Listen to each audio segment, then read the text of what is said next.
वजीर आजम का आज कौम से खिताब का फैसला। वजीर आजम इमरान खान कोरोना वायरस के इकदामात के हवाले से कौम को एतमाद में लेंगे। वजीर आजम इमरान खान आज कौम से खिताब करेंगे। तफसीलात के मुताबिक वजीर आजम इमरान खान ने कोरोना वायरस पर कौम को फिर से एतमाद में लेने का फैसला किया है। सराय के मुताबिक वजीर आजम इमरान खान पीर के रोज़ कौम से खिताब करेंगे। कौम से खिताब में वो कोरोना वायरस की सूरत हाल के पेश नज़र आवाम को एतमाद में लेंगे। वजीर आजम पीर को कौम के सामने इस तमाम सूरत हाल को रखेंगे। सराय के मुताबिक वजीर आजम इमरान खान ने कहा है कि कौम के सामने जामिया रोड रखूंगा। मुश्किल वक्त में लीडरशिप का इम्तहान होता है। घबराहट में किए जाने वाले फैसले दुरुस्त नहीं होते। वज़ीर आज़म ने हंगामी हालात में तमाम तर मुल्की वसाइल इस्तेमाल करने का फैसला किया है।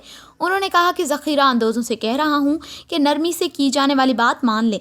वज़ीर आज़म की मामले ख़ुसूसी बराए इत्तलाआत और नशरियात डॉक्टर फिरदौस आशिक अवान ने कहा है कि वज़ीर आज़म इमरान खान ने मौजूदा बहरान के दौरान ज़ख़ीरा अंदोज़ी करने वालों से आइनी हाथों निमटने की हिदायत की है।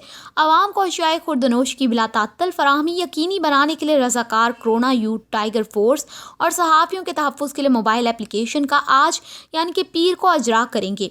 कोरोना वायरस का वाहिद इलाज एहतियात है। कोरोना वायरस मईशत पर असर अंदाज हो रहा है।